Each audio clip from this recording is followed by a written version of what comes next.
ಇವತ್ತು ನಾನು ಯಾವ ರೀತಿ ಔಷಧಿಗಳು ತಗೊಳ್ಬೇಕು ಅನ್ನೋದು ಎಕ್ಸ್ಪ್ಲೇನ್ ಮಾಡ್ತೀನಿ. ಯಾಕಂದರೆ ತುಂಬ ಜನ ಬರ್ತಾರೆ, ಸರ್ ನಾನು ಓದೋಕ್ಕಾಗಲ್ಲ, ನನಗೆ ಓದೋಕ್ಕೆ ಬರೋದಿಲ್ಲ, ಆದರೂ ನನಗೆ ಹೇಳಿ.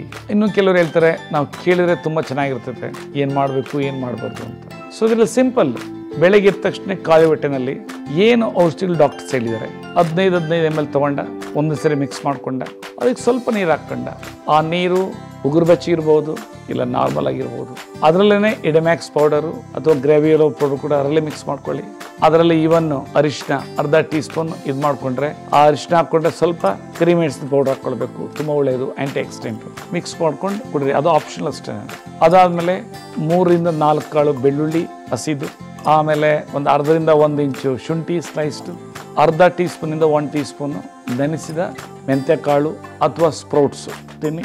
ಅದಾದಮೇಲೆ ಮೆಡಿಟೇಷನ್ ಮತ್ತು ಪ್ರಾಣಾಯಾಮ ಮಾಡಿ, ಅದಾದ ನಂತರ ವಾಕಿಂಗು ಎಲ್ಲ ಮುಗಿಸಿದಾದ್ಮೇಲೆ ಸಿಕ್ಕಿದ್ರೆ 1 ಗ್ಲಾಸು ಇದು ತಗೊಳ್ಳಿ, ಬಾಳೆದಿನ ರಸ. ಅದಕ್ಕಿಂತ ಮುಂಚೆ ಔಷಧಿ ತಗೊಳ್ಳೋ ಹೊತ್ತಿನಲ್ಲಿ ಇವನ್ನು ಇದು ಬೇವು 8 ಎಲೆ, ಆಮೇಲೆ 3 ಹರಳಿ ಎಲೆನ ಅರ್ದು ಬಿಟ್ಟು ಅದ್ರ 1 ಚಮಚ ರಸನ ತೊಗೊಂಡ್ರೆ ಒಳ್ಳೆಯದು, ಇಲ್ಲ ಅಂದರೆ ಏನು ಪರವಾಗಿಲ್ಲ. ಅದಾದಮೇಲೆ ನಾಷ್ಟ ಮಾಡೋ ಹೊತ್ತಿನಲ್ಲಿ, ನಾಷ್ಟದಲ್ಲಿ ಫಸ್ಟ್ ಟೈಮ್ ನೀವು ಫಸ್ಟ್ ಕೋರ್ಸ್ ಅಂತೀವಿ, ಅಗಸೆ ಮಜ್ಜಿಗೆ 1 ಗ್ಲಾಸ್ ಕುಡೀರಿ.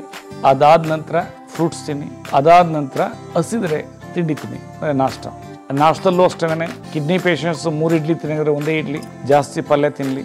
ಆಮೇಲೆ ಯಾವುದೇ ತಿಂಡಿ ಇರಲಿ, ಈ ಡಯಾಬಿಟಿಸ್ ಪೇಷಂಟ್ಸ್ ಅಷ್ಟೇ 25% ಮೇಲೆ ಇಡ್ಲಿ ಆಗಲಿ, ದೋಸೆ ಆಗಲಿ, ರೊಟ್ಟಿ ಆಗಲಿ ತಿನ್ನಬಾರ್ದು, ಅಂದರೆ ಕಾರ್ಬೋಹೈಡ್ರೇಟ್ ಜಾಸ್ತಿ ಆಗಬಾರ್ದು. ಕಿಡ್ನಿ ಪೇಷಂಟ್ಸ್ ಅಷ್ಟೇ, ಯಾಕೆಂದರೆ ಅದರಲ್ಲಿ ಇಂಡೈಜೆಸ್ಟಬಲ್ ಪ್ರೋಟೀನ್ ಇರುತ್ತೆ ಕಿಡ್ನಿ ಪೇಷಂಟ್ಸ್ಗೆ, ಅದು ಕರಗಲ್ಲ, ಕ್ರಿಯೇಟಿನಿನ್ ಜಾಸ್ತಿ ಆಗುತ್ತೆ. ಡಯಾಬಿಟಿಸ್ ಪೇಷಂಟ್ಸ್ಗೆ 75% ಅದರಲ್ಲಿ ಶುಗರ್ಸ್ ಇರುತ್ತೆ, ಅಂದರೆ ಕಾರ್ಬೋಹೈಡ್ರೇಟ್ಸು, ಅದರಿಂದ ಇದು ಕಂಟ್ರೋಲ್ ಮಾಡಬೇಕಷ್ಟೇ, ಮತ್ತಿನ್ನೇನೂ ಇಲ್ಲ. ಅದಾದ ನಂತರ ಮಧ್ಯಾಹ್ನ ಲಂಚ್ ತಗೊಳ್ಳೋದಕ್ಕೆ ಮುಂಚೆ 1 ಗ್ಲಾಸು ಹಸಿ ತರಕಾರಿ ಜ್ಯೂಸ್ ಕುಡಿಲಿ. ಕಿಡ್ನಿ ಪೇಷಂಟ್ಸು 50 ರಿಂದ 60 ml, ಸೊ ಬೇರೆಯವರೆಲ್ಲ ಅದನ್ನು 200 ml 1 ಗ್ಲಾಸ್ ಕುಡಿಬೋದು. ಅದಾದಮೇಲೆ ಊಟ ಸೇಮ್ ನಾನೇನು ಹೇಳಿದ್ನಿ, 25% ಮೇಲೆ ಅನ್ನ, ಮತ್ತು ಕಿಡ್ನಿ ಪೇಷಂಟ್ಸು ಮುದ್ದೆ ಅಂತಂದರೆ ಗೋಧಿ ಮುದ್ದೆ ಅಥವಾ ಜೋಳದ ಮುದ್ದೆ, ರಾಗಿ ಮುದ್ದೆ ತಿನ್ನಬಾರ್ದು. ಅದಾದ ನಂತರ ಬೇರೆ ಸೈಡ್ ಐಟಮ್ಸು, ಫಿಶ್ ಭಾರಿ ಇಂಪಾರ್ಟೆಂಟು ನಾನ್ ವೆಜಿಟೇರಿಯನ್ಗೆ, ಕಿಡ್ನಿ ಪೇಷಂಟ್ಸ್ಗೆ, ಇವನ್ ಶುಗರ್ ಪೇಷಂಟ್ಸ್ಗೂ ಅಷ್ಟೇ. ಬಟ್ ವೆಜಿಟೇರಿಯನ್ಗೆ ಮಶ್ರೂಮ್ ತಿನ್ಬೋದು. ಮತ್ತು ಅದರಲ್ಲಿ ಹೆಚ್ಚಾಗಿ ಸೊಪ್ಪಿನ ಪಲ್ಯ, ತರಕಾರಿ ಪಲ್ಯ, ಅದು ಬಸ್ಸಾರು ಭಾರಿ ಇಂಪಾರ್ಟೆಂಟು. ಸಾರು ಮಾತ್ರ ತಿನ್ನಬಾರ್ದು ಕಿಡ್ನಿ ಪೇಷಂಟ್ಸು. ಡಯಾಬಿಟಿಸ್ ಪೇಷಂಟ್ಸ್ 2 ತಿನ್ಬೋದು. ಆ ಪ್ರಿನ್ಸಿಪಲ್ಸ್ನ ಇಟ್ಕೊಳ್ಬೇಕು. ಎಗೇನ್ ಈವ್ನಿಂಗು ಸ್ನ್ಯಾಕ್ಸ್ ರೂಪದಲ್ಲಿ ಅಗಸೆ ಮಜ್ಜಿಗೆ 1 ಗ್ಲಾಸ್ ತೊಗೊಳ್ಬೇಕು. ಅದಾದ ನಂತರ ಎನಿ ಟೈಮ್ ಅವರು ಬಾಳೆದಿನ ರಸನೂ ತೊಗೊಳ್ಬೋದು. ಮತ್ತು ಈವ್ನಿಂಗು ಸೇಮ್ ಏನು ಔಷಧಿ ಕೊಟ್ಟಿದ್ರೆ ಅದನ್ನು ಬೆಳಗ್ಗೆ ನಾನು ಏನು ಹೇಳಿದೆ ಬೆಳಗ್ಗೆಗೆ ಅದೇ ರೀತಿ ತೊಗೊಳ್ಬೇಕು.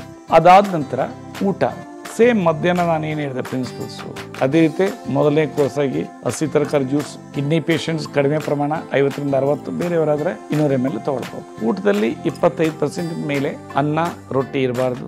ಡಯಾಬಿಟಿಸ್ ಪೇಷಂಟ್ಸು ಅಷ್ಟೇ, ಯಾಕಂದರೆ ಇವರಿಗೆ ಶುಗರ್ ಲೆವೆಲ್ ಜಾಸ್ತಿ ಆಗುತ್ತೆ, ಅವ್ರಿಗೆ ಕ್ರಿಯೇಟಿನಿನ್ ಜಾಸ್ತಿ ಲೆವೆಲ್ ಆಗುತ್ತೆ. ಸೊ ಯಾವ ರೀತಿ ಅಡುಗೆ ಮಾಡಬೇಕು ಅನ್ನೋದೆಲ್ಲ ಸ್ಪಷ್ಟವಾಗಿ ಹೇಳಿದ್ದೀನಿ.